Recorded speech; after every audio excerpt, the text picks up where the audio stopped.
Hello மக்களை அனைவருக்கும் வணக்கம். இன்றைக்கி நம்ம ஜாபால சேனலில் ஒரு புதிய அப்டேட் அறிவிச்சிருக்காங்க. எங்கேருந்து அப்படின்னு பார்த்தீங்கன்னா, நம்ம தமிழக அரசு ஆரம்ப சுகாதார நிலையத்திலேருந்து புதிய வேலைவாய்ப்புக்கு நோட்டிஃபிகேஷன் ரிலீஸ் பண்ணியிருக்காங்க. அதை பற்றின ஃபுல் டீட்டெயில்ஸ் தான் இந்த வீடியோவில் நம்ம பார்க்க போகிறோம். ஸ்கிப்பை நாம் ஃபுல்லாக பாருங்கள், அப்போ தான் முழுமையான தகவலை உங்களால் தெரிஞ்சுக்க முடியும். கல்வி தகுதியை பொறுத்த வரைக்கும் மினிமம் நீங்கள் 8th 10th 12th diploma degree BDS அதே மாதிரி பிஎஸ்எம்எஸ் படித்தவங்க வரைக்கும் இந்த வேலை வாய்ப்புக்கு நீங்கள் அப்ளை பண்ணுறதுக்கு எலிஜிபிள். மொத்தம் பார்த்திங்கன்னா 13 விதமான பதவிகள் இருக்கிறதா அஃபிஷியலாக அனௌன்ஸ் பண்ணியிருக்காங்க. இந்த வேலை வாய்ப்பை பொறுத்த வரைக்கும் எந்த ஒரு தேர்வோ அல்லது தேர்வுக்கான கட்டணமும் கிடையாது. நோ எக்ஸாம் நோ ஃபீஸ் தான். ஆட்களை நேர்காணல் மூலிமா மட்டும்தான் தேர்ந்தெடுக்க போகிறதா அஃபிஷியலாக அனௌன்ஸ் பண்ணியிருக்காங்க. இந்த வேலை வாய்ப்புக்கான சம்பளம் எவ்வளோ அப்படின்னு பார்த்தீங்கன்னா 13,000 40,000 வரைக்கும் உங்களுக்கான மாத சம்பளம் வழங்குறதா அஃபிஷியலாக அனௌன்ஸ் பண்ணியிருக்காங்க. இந்த வேலை வாய்ப்புக்கு நீங்கள் ஒன்று தபால் மூலிமாவோ அல்லது நேரடியோ சப்மிட் பண்ண வேண்டிய கடைசி தேதி 9 ஆகஸ்ட் 2024 நீங்கள் சப்மிட் பண்ணணும் அப்படிங்கிறதா அஃபிஷியல் அனௌன்ஸ்மெண்ட் ரிலீஸ் பண்ணியிருக்காங்க. இந்த வேலை வாய்ப்புக்கு தகுதி விருப்பம் இருக்க யாராக இருந்தாலும் சரி நீங்கள் தாராளமாக அப்ளை பண்ணிக்கலாம். இதுக்கு யாரெல்லாம் விண்ணப்பிக்கலாம், எப்படி விண்ணப்பிக்கலான்னு போன்ற முழு தகவலை தெரிஞ்சுக்கிறதுக்கு முன்னாடி இன்னும் நம்ம ஜாபால சேனலை சப்ஸ்கிரைப் பண்ணாதவங்க மறக்காமல் சப்ஸ்கிரைப் பண்ணுங்கள். இந்த வீடியோவுக்கு மறக்காமல் ஒரு லைக் கொடுங்க. நீங்கள் கொடுக்குற ஒவ்வொரு லைக்கும் எங்களுக்கு அடுத்த வீடியோ போட ரொம்பவே மோட்டிவேட்டாக இருக்கும். வீடியோ டிஸ்கிரிப்ஷனில் நம்ம டெலிகிராம் குரூப் மற்றும் வாட்ஸ்அப் குரூப்போட லிங்க் இருக்குது. இன்னும் ஜாயின் பண்ணாதவங்க கட்டாயம் ஜாயின் பண்ணிக்கோங்க. அப்போ தான் உங்கள் மாவட்டங்களில் வர அனைத்து வேலைவாய்ப்புகளையும் உடனுக்குடன் உங்களால் தெரிஞ்சிக்க முடியும். அதே வீடியோ டிஸ்கிரிப்ஷன் மற்றும் கமெண்ட்டில் இந்த வேலை வாய்ப்புக்கான அஃபிஷியல் நோட்டிஃபிகேஷன் லிங்க்கும் ப்ரொவைட் பண்ணியிருக்கோம். மறக்காமல் உள்ளே போங்க, கிளியராக படிங்க, அப்புறமா அப்ளை பண்ணுங்கள். என்றைக்குமே அஃபிஷியல் நோட்டிஃபிகேஷனை படித்து பார்க்காம அப்ளை பண்ணாதீங்க. வாங்க உள்ளே போய் முழுமையான தகவல் என்ன அப்படிங்கிறத பார்க்கலாம். மக்களை பார்த்தீங்கன்னா, இதுதான் இந்த வேலை வாய்ப்புக்கான official application form. Video description மற்றும் கமெண்டில் லிங்க் இருக்குது. உள்ளே போனால் நீங்கள் ஃப்ரீயாகவே டவுன்லோட் பண்ணிக்கலாம். சரிங்களா?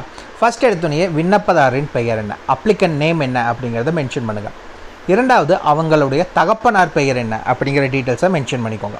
மூணாவது பிறந்த தேதி, அதாவது டேட் ஆஃப் பர்த், அதுவும் அவங்க கொடுத்துருக்க இதே ஃபார்மேட்டில் DD/MM/YYYY இந்த ஃபார்மேட்டில் உங்களுடைய டேட் ஆஃப் பர்த் எழுதி போட்டுட்டு அண்டுன்னு எழுதிட்டு இந்த இடத்துல உங்களுக்கான ஏஜ் என்ன அப்படிங்கிறதையும் மென்ஷன் பண்ணணும். மேலேயும் மென்ஷன் பண்ணிக்கோங்க, இந்த இடத்துலையும் மென்ஷன் பண்ணுங்கள். அதுக்கடுத்தது கல்வி தகுதி, நீங்கள் என்ன படிச்சிருக்கீங்க, 8th 10th 12th டிப்ளமோ அதே மாதிரி கிராஜுவேட் படிச்சிருக்கீங்களா, இல்லை பிஎஸ்எம்எஸ் படிச்சிருக்கீங்களா, இல்லை பிடிஎஸ் படிச்சிருக்கீங்களா, என்ன படிச்சிருக்கீங்களா அது என்ன அப்படிங்கிற டீட்டெயில்ஸை மென்ஷன் பண்ணிக்கோங்க. அண்ட் தென் இப்போ நீங்கள் இருக்க முகவரி, தற்போதைய வீட்டு முகவரி என்ன, door number, street name, area name, district, taluk, pincode எல்லா டீட்டெயில்ஸும் கிளியராக மென்ஷன் பண்ணிக்கோங்க. அண்ட் தென் நிரந்தர முகவரி, இந்த ரெண்டு அட்ரஸும் ஒரே அட்ரஸ்னால் ஒரே அட்ரஸை மென்ஷன் பண்ணுங்கள், இல்லை வெவ்வேறு அட்ரஸ்னால் வெவ்வேறு அட்ரஸை மென்ஷன் பண்ணிக்கோங்க. அண்ட் தென் நீங்கள் எந்த கம்யூனிட்டியை சார்ந்தவங்க அப்படிங்கிற டீட்டெயில்ஸை மென்ஷன் பண்ணணும். 9வது ஆதார் கார்டு நம்பர் என்ன, உங்கள் ஆதார் அட்டையை வச்சு அந்த நம்பர் என்ன அப்படிங்கிறத மென்ஷன் பண்ணிக்கோங்க. 10வது உங்களுடைய மொபைல் நம்பர், தொலைபேசி எண், பிரைமரி நம்பர் மற்றும் ஆல்டர்னேட்டிவ் நம்பர்னு 2 நம்பர் இருந்துச்சு அப்படின்னா கம்பல்சரி 2யுமே மென்ஷன் பண்ணிக்கோங்க. இமெயில் ஐடி, உங்களுடைய இமெயில் ஐடியை மென்ஷன் பண்ணுங்கள். அதுக்கடுத்தது ஏதாவது முன் அனுபவம் உங்களுக்கு இருந்துச்சு அப்படின்னா அதுக்கான டீட்டெயில்ஸ் என்ன அப்படிங்கிறத இதில் மென்ஷன் பண்ணிக்கோங்க.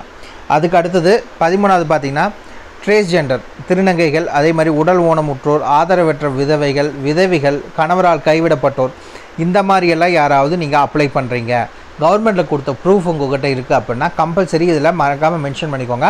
இதில் மென்ஷன் பண்ணிங்கன்னா கவர்மெண்ட்டில் கொடுத்த ப்ரூஃப் கம்பல்சரி அவங்க கேட்பாங்க. ஸோ அது இருந்துச்சுன்னா இதில் மென்ஷன் பண்ணிக்கோங்க. கீழே இந்த இடத்துல பார்த்தீங்கன்னா பிளேஸ் மற்றும் டேட், என்றைக்கு அனுப்புகிறீங்க, எந்த ஊர் அப்படிங்கிறத மென்ஷன் பண்ணுங்கள். இங்கே உங்களுடைய சிக்னேச்சரை போட்டுக்கோங்க. சரிங்களா? அதுக்கு கீழேயே அப்படியே வந்தீங்க அப்படின்னா நீங்கள் என்னென்ன டாக்குமெண்ட்ஸ் எல்லாம் வச்சு அனுப்பணும் அப்படிங்கிற டீட்டெயில்ஸை அதிலேயே கொடுத்துருப்பாங்க. என்னென்ன டாக்குமெண்ட்ஸ் எல்லாம் வச்சு அனுப்பணும் அப்படிங்கிறத பார்த்தீங்கன்னா, நீங்கள் வச்சு அனுப்புகிற எல்லா டாக்குமெண்ட்ஸ்லையும் மறக்காமல் உங்கள் கையெழுத்தை போட்டு அனுப்புங்க. எதுலையாவது உங்களுடைய கையெழுத்து, அதாவது செல்ஃப் அட்டஸ்டட் பண்ணாமல் அனுப்பிச்சிட்டிங்க அப்படின்னா ரிஜெக்ட் பண்ணிடுவாங்க. ஸோ எல்லாத்துலேயுமே உங்கள் கையெழுத்தை போட்டு அனுப்புங்க. என்னென்னலாம் வச்சு அனுப்பணும் அப்படின்னு பார்த்தீங்கன்னா, 2 பாஸ்போர்ட் சைஸ் ஃபோட்டோ வச்சு அனுப்பிச்சிக்கோங்க. உங்களுடைய டேட் ஆஃப் பர்த்துக்கான ப்ரூஃப் வேணும், கல்வி தகுதிக்கான ப்ரூஃப் வேணும். அதே மாதிரி பார்த்தீங்கன்னா கவுன்சிலர் ரிஜிஸ்ட்ரேஷன் பண்ணியிருக்கோங்க, அதாவது பார்த்திங்கன்னா நர்ஸு, ஃபார்மாசிஸ்ட்டு, பிடிஎஸ் இல்லை பிஎஸ்எம்எஸ் இவங்கெல்லாம் பார்த்திங்கன்னா அவங்க ரிஜிஸ்ட்ரேஷன் கவுன்சிலில் அதை ரிஜிஸ்டர் பண்ணியிருப்பாங்க, அவங்க மட்டும் இந்த இதை வைக்கணும். அதுக்கடுத்தது தமிழுக்கான ப்ரூஃப், தமிழ் எலிஜிபிலிட்டி, அதாவது நீங்கள் 10th 12th தமிழ் படிச்சிருக்கான ப்ரூஃப் பார்த்திங்கன்னா அது வைக்கணும். அதுக்கடுத்து ப்ரூஃப் ஆஃப் ரெசிடென்சி, நீங்கள் இருக்க வீட்டு முகவரிக்கான அட்ரஸ் ப்ரூஃப் வேணும். எதெல்லாம் எடுத்துக்குவாங்க அப்படின்னு பார்த்தீங்கன்னா நேட்டிவிட்டி சர்டிஃபிகேட் எடுத்துக்குவாங்க, ஓட்டர் ஐடி, அதே மாதிரி பஞ்சாயத்து, முனிசிபல் கார்பரேஷன் இதில் கொடுத்த ஏதாவது tax receipt, Aadhaar card, ration card இதில் இருக்கிறத ஏற்றுக்குவாங்க. எதுக்கு அப்படின்னா அட்ரஸ் ப்ரூஃபுக்கு. அண்ட் தென் பார்த்தீங்கன்னா கம்யூனிட்டி சர்டிஃபிகேட் வைக்கணும்னு சொல்லியிருக்காங்க. அதே மாதிரி கேரக்டர் சர்டிஃபிகேட், குரூப் ஏ அல்லது குரூப் பி ஆஃபீஸர்கிட்ட ஒரு கேரக்டர் சர்டிஃபிகேட் வாங்கணும். அதே மாதிரி இன்னொரு கேரக்டர் சர்டிஃபிகேட் யார்கிட்ட வாங்கணும் அப்படின்னு பார்த்தீங்கன்னா லாஸ்ட்டாக நீங்கள் எந்த ஸ்கூல்லையோ காலேஜ்லேயோ படிச்சிங்களோ அவங்ககிட்ட ஒரு கேரக்டர் சர்டிஃபிகேட் வாங்கணும்னு சொல்லியிருக்காங்க. உடல் ஊனமுற்றோர் நீங்கள் அப்ளை பண்ணுறீங்க அப்படின்னா அவங்க பார்த்தீங்கன்னா பிளாக் மெடிக்கல் ஆஃபீஸர் அவங்ககிட்ட ஒரு சர்டிஃபிகேட் வாங்கி நீங்கள் அட்டாச் பண்ணணும். உடல் ஊனமுற்றோர் மற்றும் முன் அனுபவம் யாராவது இருந்துச்சு அப்படின்னா அதுக்கான டாக்குமெண்ட்ஸும் வைங்க. அதே மாதிரி திருநங்கைகள், உடல் ஊனமுற்றோர், ஆதரவற்ற விதவிகள், கணவரால் கைவிடப்பட்டோர் இந்த மாதிரி யாராவது அப்ளை பண்ணுறீங்கன்னா அதுக்கான ப்ரூஃப் உங்கள்கிட்ட இருந்துச்சுன்னா அதை அட்டாச் பண்ணிக்கோங்க. ஏதாவது என்ஓசி இருந்துச்சுன்னா அதை வச்சுக்கோங்க. எனி அதர் ஸ்பெஷல் ரெக்கார்ட்ஸ் இது இல்லாமல் எக்ஸ்ட்ரா கரிக்குலராக வேறு ஏதாவது நீங்கள் பண்ணியிருக்கீங்க அதுக்கான டாக்குமெண்ட்ஸ் உங்களுக்கு இருக்குன்னா அதையும் நீங்கள் வச்சுக்கலாம். சரிங்களா? அப்ளிகேஷன் ஃபார்ம்லேயே நீங்கள் என்னென்னலாம் வச்சு அனுப்புங்கிற முழு டீட்டெயில்ஸை கொடுத்துட்டாங்க. சரிங்களா? இந்த அப்ளிகேஷன் ஃபார்ம் டவுன்லோட் பண்ணிங்கன்னா செகண்ட் பேஜில் என்னென்ன டாக்குமெண்ட்ஸ் நீங்கள் வச்சு அனுப்பணும் அப்படிங்கிற ஃபுல் டீட்டெயில்ஸ் இருக்குது. மறக்காமல் செக் பண்ணிக்கோங்க. ஏதாவது டவுட் இருந்தாலும் கமெண்ட் பாக்ஸில் கமெண்ட் பண்ணுங்கள். சரி வாங்க நோட்டிஃபிகேஷனை பற்றின தகவல் என்னங்கிறத பார்க்கலாம். மக்களை பார்த்திங்கன்னா மொத்தம் ஒரு 3 விதமான நோட்டிஃபிகேஷன். ஒரே இது தான், பட் நோட்டிஃபிகேஷனை தனித்தனியாக கொடுத்துருக்காங்க ஒவ்வொரு வேலைவாய்ப்புகளுக்கு. ஃபஸ்ட்டு என்ன வேலைவாய்ப்பு அப்படின்னு பார்த்தீங்கன்னா டென்டல் யூனிட்டுக்கான வேலைவாய்ப்பு ஆட்களை தேர்ந்தெடுக்கிறாங்க. டென்டல் சர்ஜனுக்கு 5 காலி இடங்கள், 34,000 ரூபாய் உங்களுக்கான சம்பளம் சொல்லியிருக்காங்க. பிடிஎஸ் படித்தவங்க அப்ளை பண்ணிக்கலாம். மறக்காமல் நீங்கள் டென்டல் கவுன்சிலில் நீங்கள் ரிஜிஸ்டர் பண்ணியிருக்கணும் அப்படிங்கிறதையும் சொல்லியிருக்காங்க. இரண்டாவது டென்டல் அசிஸ்டன்ட், உங்களுக்கு பார்த்தீங்கன்னா 6 காலி இடங்கள் இருக்கிறதா அறிவிச்சிருக்காங்க. 13,800 ரூபாய் உங்களுக்கான சம்பளம்.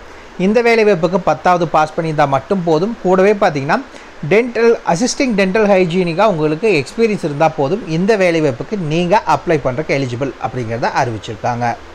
அடுத்தது என்ன வேலைவாய்ப்புக்கு ஆட்களை தேர்ந்தெடுக்கிறாங்க அப்படின்னு பார்த்தீங்கன்னா டிரைவருக்கான வேலைவாய்ப்புக்கு ஆட்களை தேர்ந்தெடுக்கிறாங்க. 13,500 ரூபா சம்பளம்.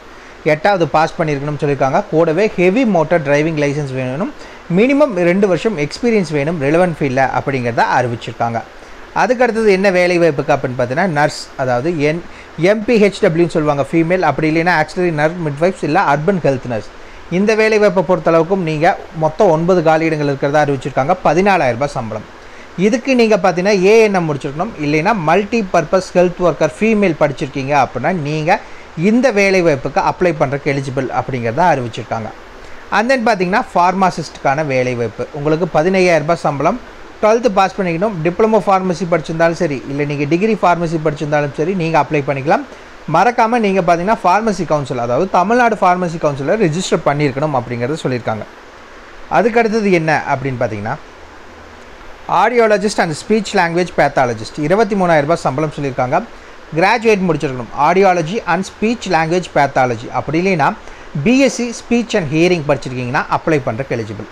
அதுக்கடுத்தது ஆடியோ மெட்ரிஷியன் அல்லது ஆடியோ மெட்ரிக் அசிஸ்டன்ட் 17,250 ரூபா உங்களுக்கான சம்பளம். Technical person with 1 year diploma பார்த்தீங்கன்னா ஹியரிங் லாங்குவேஜ் அண்ட் ஸ்பீச் டிஹெச்எல்எஸ்ன்னு சொல்லுவாங்க, அது படிச்சிருக்கீங்க அப்படின்னா இந்த வேலைவாய்ப்புக்கு நீங்கள் அப்ளை பண்ணுறக்கு எலிஜிபிள். லாஸ்ட் நோட்டிஃபிகேஷன் என்ன வேலைவாய்ப்புகளுக்காக ஆட்களை தேர்ந்தெடுக்கிறாங்க அப்படின்னு பார்த்தீங்கன்னா சித்தா டாக்டர். இந்த வேலைவாய்ப்புக்கு நீங்கள் பிஎஸ்எம்எஸ் படித்தவங்க அப்ளை பண்ணலாம். 40,000 ரூபா சம்பளம். அதே மாதிரி ஃபார்மசி டிஸ்பென்சர் சித்தா, இந்த வேலைவாய்ப்புக்கு நீங்கள் டிப்ளமோ ஃபார்மசி படித்தவங்க சித்தா இன்டகிரேட்டரில் 15,000 ரூபாய் சம்பளம் சொல்லியிருக்காங்க. இதே இதில் சித்தா டிஸ்பென்சருக்கு பார்த்தீங்கன்னா இன்னொரு கேட்டகரியில் எடுக்கிறாங்க, அதுவும் சேம் அதே குவாலிஃபிகேஷன் டிப்ளமோ ஃபார்மசி 750 ரூபா உங்களுக்கான ஒரு சம்பளம் சொல்லியிருக்காங்க. மல்டி பர்பஸ் ஒர்க்கர் 8வது பாஸ் பண்ணியிருந்தால் போதும், உங்களுக்கு 300 ரூபா பெர் டேக்கு உங்களுக்கான சேலரி வழங்குறதா அறிவிச்சிருக்காங்க. அதுக்கடுத்தது என்ன வேலைவாய்ப்பு அப்படின்னு பார்த்தீங்கன்னா ஆயுஷ் டாக்டர் சித்தா. இந்த வேலைவாய்ப்புக்கு பார்த்தீங்கன்னா நீங்கள் பிஎஸ்எம்எஸ் படித்தவங்க அப்ளை பண்ணலாம். 40,000 ரூபா சம்பளம். அதுக்கடுத்தது பார்த்தீங்கன்னா சிகிச்சை உதவியாளர் ஆண். இந்த வேலைவாய்ப்புக்கு பார்த்தீங்கன்னா டிப்ளமோ நர்சிங் தெரபி படித்தவங்க 15,000 ரூபாய் சம்பளத்துக்கு ஆட்களை தேர்ந்தெடுக்கிறதா அறிவிச்சிருக்காங்க. இந்த வேலைவாய்ப்பை பொறுத்த வரைக்கும் நீங்கள் விண்ணப்பிக்க வேண்டிய முகவரி பார்த்தீங்கன்னா இதுதான்: நிர்வாக செயலாளர், மாவட்ட சுகாதார அலுவலர், மாவட்ட நலவாழ்வு சங்கம், 147 பூலவாப்பட்டி பிரிவு, திருப்பூர் 641602. இந்த அட்ரஸுக்கு நீங்கள் அனுப்பலாம். உங்களுக்கு ஏதாவது டவுட் இருக்குது அப்படின்னா ஃபோன் நம்பர் கொடுத்துருக்காங்க, இந்த நம்பர்ஸுக்கு மறக்காமல் நீங்கள் ஆஃபீஸ் ஹவர்ஸில் நீங்கள் கால் பண்ணி கேட்டுக்கலாம். சரி, இந்த வேலைவாய்ப்புக்கு நாங்கள் எப்படி அப்ளை பண்ணலாம் அப்படின்னு பார்த்தீங்கன்னா 9/8/2024 சாயந்தரம் 5 மணிக்குள்ளே ஒன்று நேரடியாகவோ அல்லது தபால் மூலமாகவோ நீங்கள் அப்ளை பண்ணலாம் அப்படிங்கிறத அறிவிச்சிருக்காங்க. இந்த வேலைவாய்ப்புக்கான வயது வரம்பு ஒன்று கொடுத்துருக்காங்க. எல்லாத்துக்குமே பார்த்தீங்கன்னா எந்த கேட்டகரியாக இருந்தாலும் சரி 18 முதல் 35 வயது வரை உள்ள ஆண் பெண் இருபாலரும் இந்த வேலைவாய்ப்புக்கு அப்ளை பண்ணிக்கலாம். அவ்வளோதான் மக்களே. இதுக்கான ஃபுல் டீட்டெயில்ஸும் வீடியோ டிஸ்கிரிப்ஷன் லிங்க் கொடுத்துருக்கோம், மறக்காமல் செக் பண்ணிக்கோங்க. ஏதாவது டவுட் இருக்குன்னா மறக்காமல் கமெண்ட் பாக்ஸில் கமெண்ட் பண்ணுங்கள். உங்களை நாளைக்கு நான் வேறு ஒரு சூப்பரான வீடியோ மூலிமா சந்திக்கிறேன். மிக்க நன்றி.